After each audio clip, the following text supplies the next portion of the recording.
Olá, bom dia para você. Como você dormiu? Tá tudo bem com você? Tem orado bastante pedindo a Deus para se preparar, para estar preparado para essa hora que certamente acontecerá sobre a terra? Nosso estudo de hoje é um dos mais importantes que nós temos, a nossa única salvaguarda. Mas antes eu vou orar com você. Vamos orar. Santo Deus e amado Pai, louvado seja o teu nome por nos dar estas informações. Estamos chegando ao término da história do pecado na terra. E agora, Senhor, diante do mundo, nós temos um testemunho a dar. Nos ensine, trabalhe conosco. Ajuda-nos, Pai Santo, faça o que for preciso, mas nos mantenha fiéis. Em nome de Jesus. Amém. O seu programa A Tocha está começando.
À lei e ao testemunho. Se eles não falarem segundo esta palavra, não haverá manhã para eles. Isaías 8:20. O povo de Deus é encaminhado às santas escrituras como a salvaguarda contra as influências dos falsos ensinadores e poder ilusório do espírito das trevas. Satanás emprega todo o artifício possível para impedir os homens de obter conhecimento da Bíblia, pois os claros ensinos desta Bíblia expõem o descoberto os seus enganos. Em todo o avivamento da obra de Deus, o príncipe do mal está desperto para a atividade mais intensa, aplica atualmente todos os seus esforços em preparar-se para a luta final contra Cristo e os seus seguidores. O último grande engano deve logo patentear-se diante de nós. O anticristo vai operar suas obras maravilhosas à nossa vista.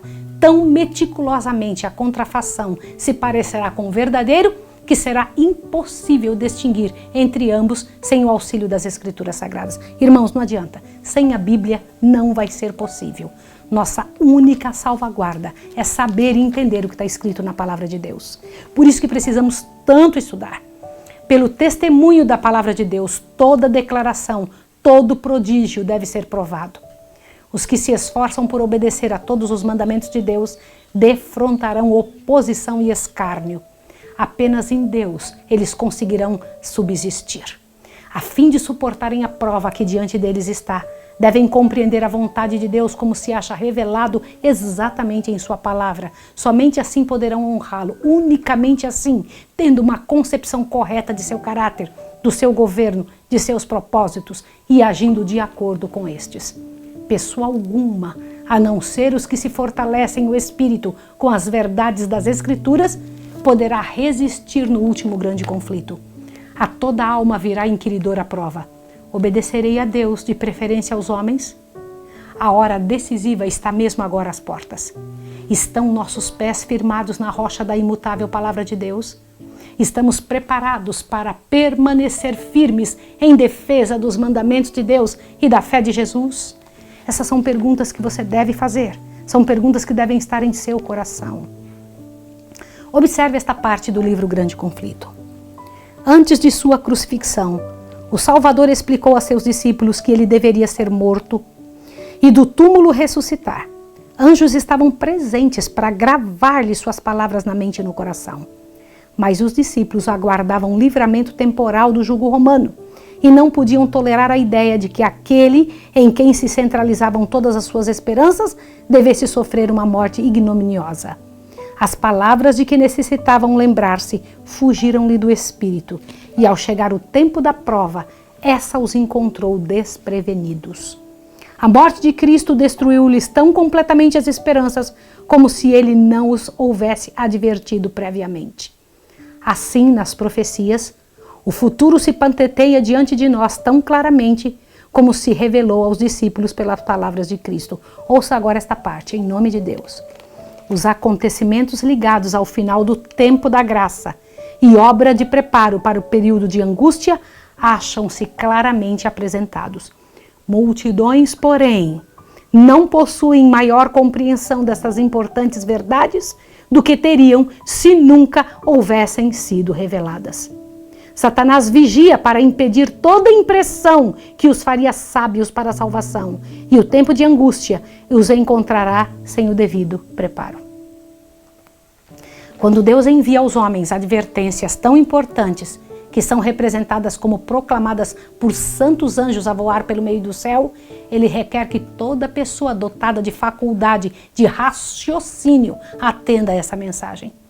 Os terríveis juízos pronunciados contra o culto à besta e sua imagem, Apocalipse 14, de 9 a 11, deveriam levar todos a diligente estudo das profecias para aprenderem o que é o sinal da besta e como devem evitar recebê-lo. As massas populares, porém, cerram os ouvidos à verdade, volvendo-se a fábulas. Olhando para os últimos dias, declarou o apóstolo Paulo, virá tempo em que não sofrerão a sã doutrina. 2 Timóteo 4,3. Chegamos já a esse tempo. As multidões rejeitam a verdade das Escrituras, porque são contrários aos desejos do coração pecaminoso e amantes do mundo. E Satanás lhe proporciona os enganos que amam.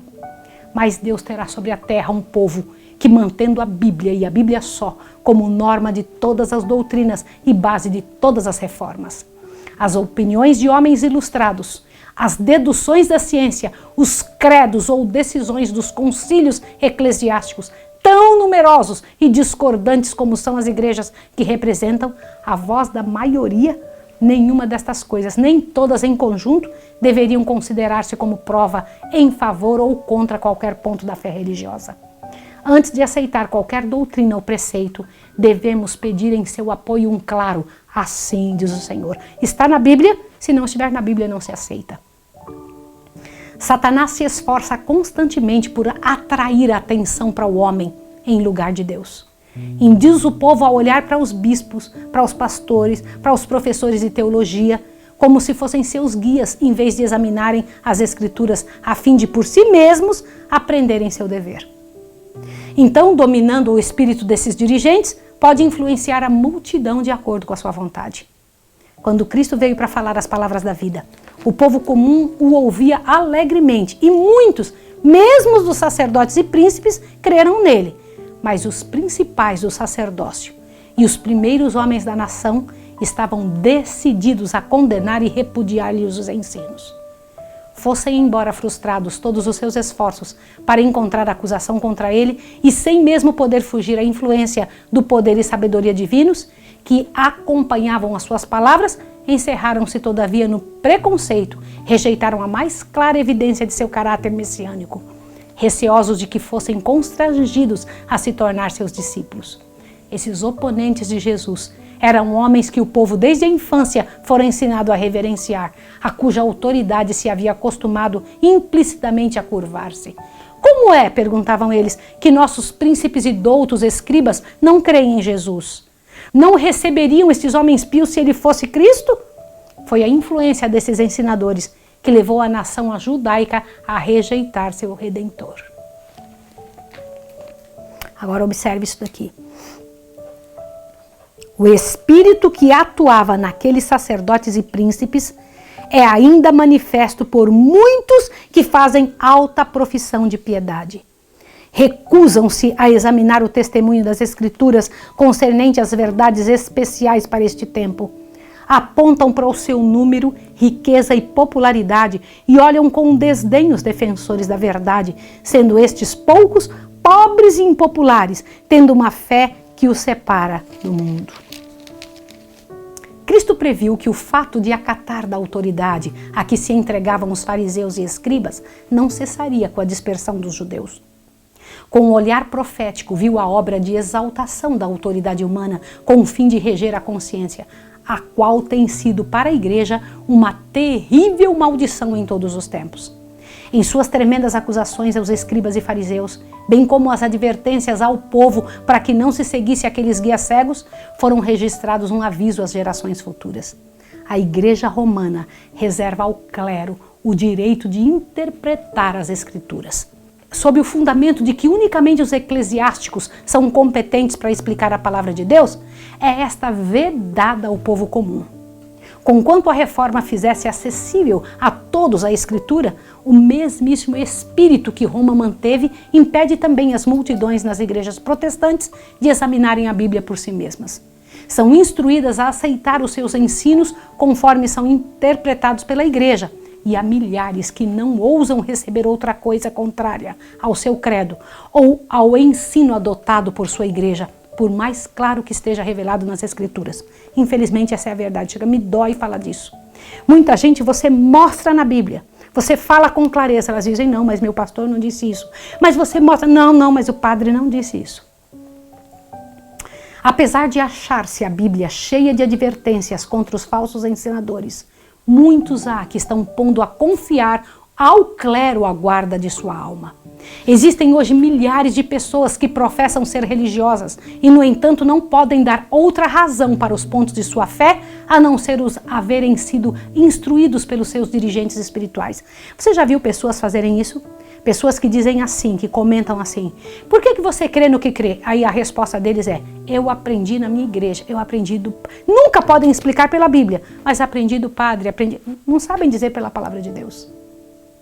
Minha mãe fazia assim, meu pai fazia assim, meus avós faziam assim.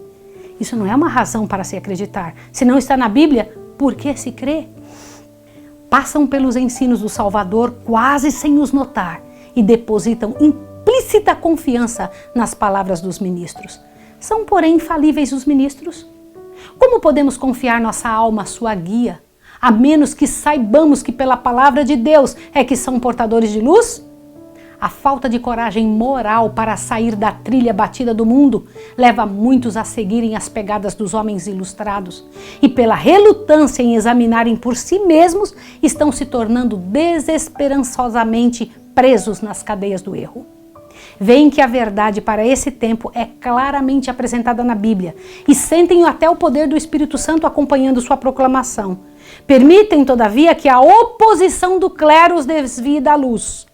Embora a razão e a consciência estejam convencidas, estas almas iludidas não ousam pensar diferente do ministro. E seu discernimento individual, os interesses eternos, são sacrificados à incredulidade, ao orgulho e ao preconceito de outra pessoa. Muitos são os meios porque Satanás opera pela influência humana a fim de enlaçar os seus cativos. Atrai a si multidões, ligando-as pelos laços da afeição aos que são inimigos da cruz de Cristo.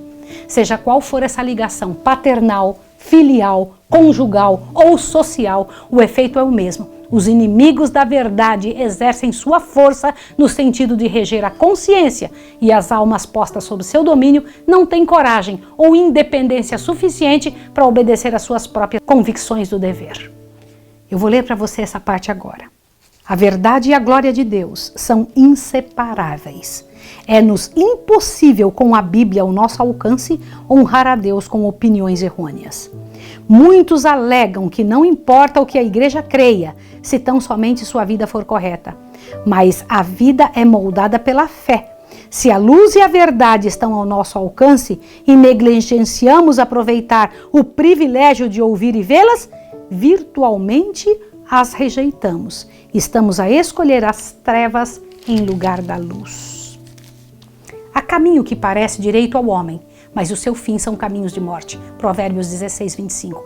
A ignorância não é desculpa para o erro ou o pecado, quando há toda oportunidade de conhecer a vontade de Deus. Um homem está a viajar e chega a um lugar em que há várias estradas, e há uma tabuleta indicando aonde cada uma delas leva.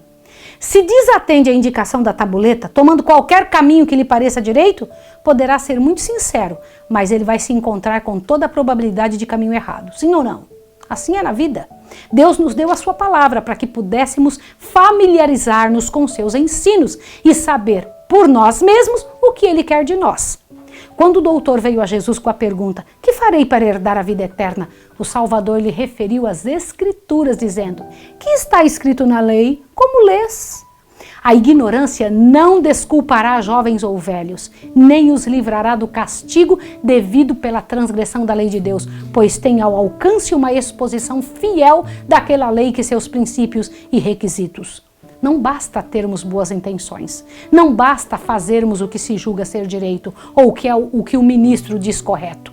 A salvação de nossa alma está em jogo e devemos examinar as Escrituras por nós mesmos. Por mais fortes que possam ser nossas convicções, por maior confiança que tenhamos de que o ministro sabe o que é verdade, não seja este o nosso fundamento. Temos um mapa dando todas as indicações do caminho na jornada em direção ao céu e não devemos estar a conjecturar a respeito de coisa alguma.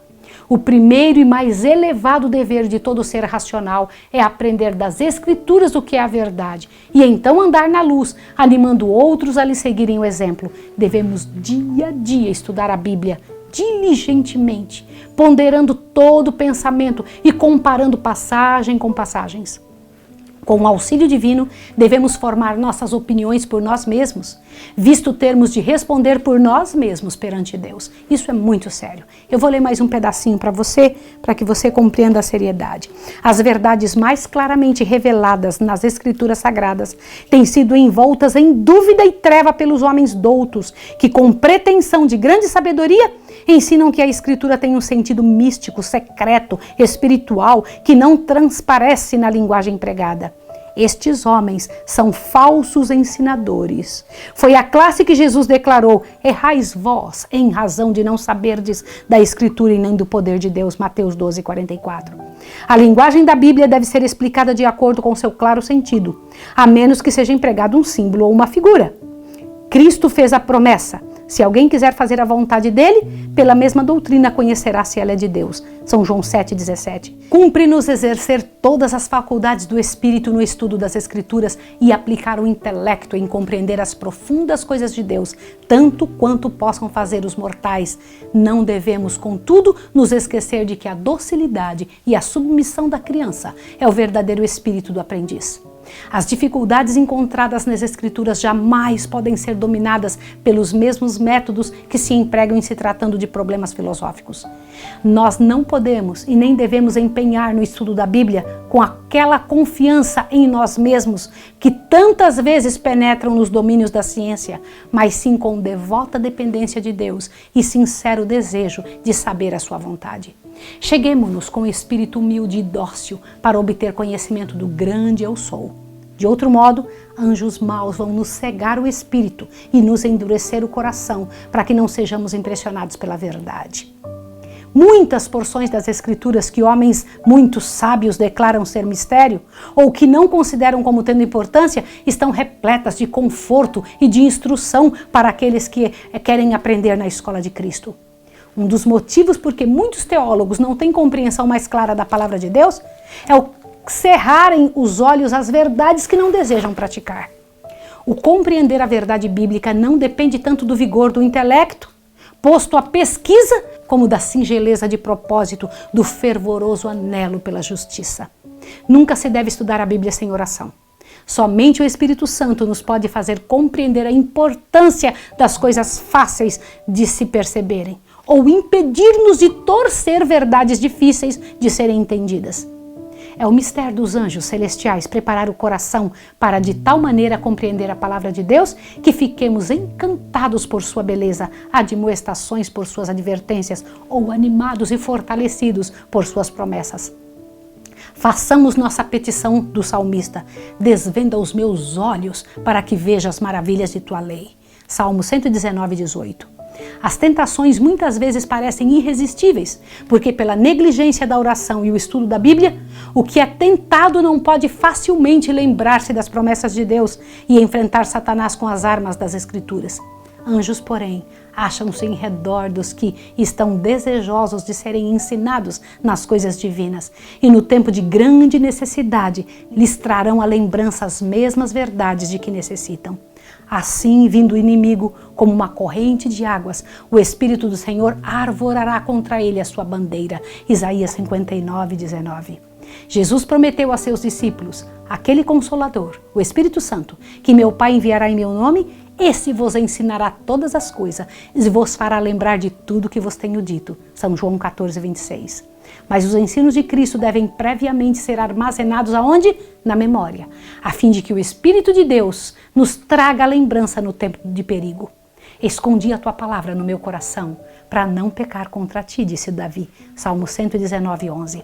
Eu vou ler mais um pedaço para você, olha só.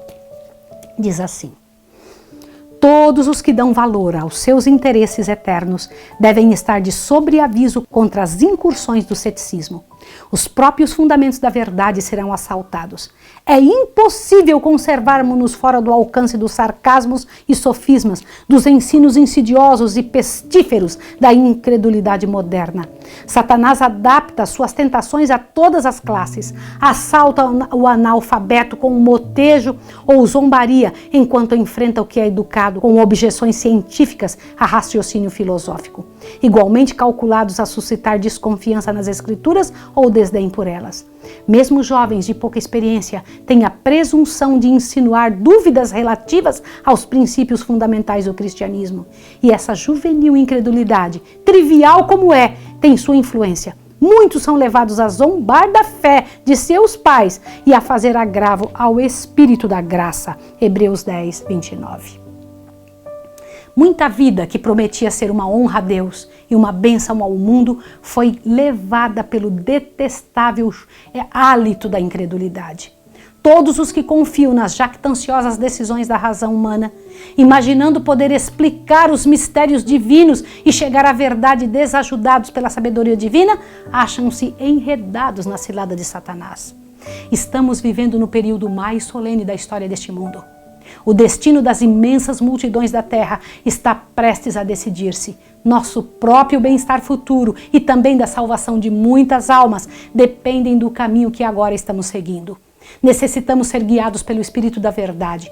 Todo seguidor de Cristo deve fervorosamente indagar: Senhor, que queres que eu faça? Necessitamos humilhar-nos perante o Senhor com jejum e oração e meditar muito em sua palavra, especialmente nas cenas do juízo. Irmãos, temos que voltar todos esses estudos e estudar os estudos que falam do juízo no céu. Cumpre-nos buscar agora uma experiência profunda e viva nas coisas de Deus. Não temos um momento a perder. Acontecimentos de importância vital estão a ocorrer em redor de nós. Estamos no terreno encantado de Satanás. Não durmais, sentinelas de Deus. O adversário está perto de emboscada, pronto para qualquer momento, caso vos torneis negligentes e sonolentos. Ele quer saltar sobre vós e fazer-vos presa sua. Muitos estão enganados quanto à sua verdadeira condição perante Deus. Congratulam-se pelos maus atos que não cometem e esquecem-se de enumerar as boas e nobres ações que Deus exige deles, mas negligenciam cumprir. Não bastam que sejam árvores no jardim de Deus, devem corresponder à sua expectativa, produzindo frutos. Ele os responsabiliza pela sua falta em cumprir todo o bem que poderiam fazer, mediante sua graça que os fortalece. Nos livros do céu, acham-se eles registrados como estando a ocupar em vão o terreno. Contudo, mesmo o caso desta classe não é inteiramente desesperador. Em pouca consideração à misericórdia de Deus, desprezando sua graça, o coração do longânimo amor ainda pleiteia pelo que diz: desperta tu que dormes, levanta-te dentre os mortos e Cristo te esclarecerá. Portanto, vede prudentemente como andais, remindo o tempo, porquanto os dias são maus. Efésios 5, 14 e 16. Quando o tempo de prova vier, revelar-se-á que fizeram da palavra de Deus sua regra de vida. No verão, nenhuma diferença se nota entre os ciprestes e as outras árvores, mas ao soprarem as rajadas hibernais, aqueles ciprestes permanecem inalteráveis, enquanto as outras arvorezinhas perdem a folhagem. Assim, aquele que com um coração falso professa a religião, pode agora não se diferenciar do cristão verdadeiro. Porém, justamente diante de nós está o tempo em que a diferença aparecerá, levantando-se a oposição, de novo exerce domínio, fanatismo e intolerância, acende-se a perseguição e os insinceros e hipócritas vacilarão como uma árvore ao vento, renunciando à fé. Mas o verdadeiro crente permanecerá firme como uma rocha, tornando-se mais e mais forte a sua fé, sua esperança mais viva que nos dias da posteridade. Diz o salmista: medito nos teus testemunhos, pelos teus mandamentos alcancei entendimento, pelo que aborreço todo falso caminho. Salmo 119, 94 e 104. Bem-aventurado é o homem que se acha sabedoria. Será como a árvore plantada junto às águas, que estende suas raízes para o ribeiro e não receia quando vem o calor, mas a sua folha fica verde. E no ano de sequidão não se afadiga, nem deixa de dar fruto. Provérbios 3, 13 e Jeremias 17, 6. Bendito seja o nome do Senhor, que ainda preservou a palavra de Deus para nós, para que pelo claro, assim diz o Senhor, possamos encontrar esperança e a veracidade e a certeza daquilo que cremos. Eu vou orar com você. Bendito seja o teu nome, Senhor Deus do universo. Estamos nas tuas mãos. Em nome de Jesus, desenvolva em nós o gosto pela palavra e converta aqueles que creem nos homens ao invés de crer em ti. Em nome de Jesus. Amém. Que Deus abençoe você e te dê um bom dia. E até amanhã, quando então estudaremos amanhã mais esse capítulo, o último convite divino. Deus abençoe a você e até amanhã.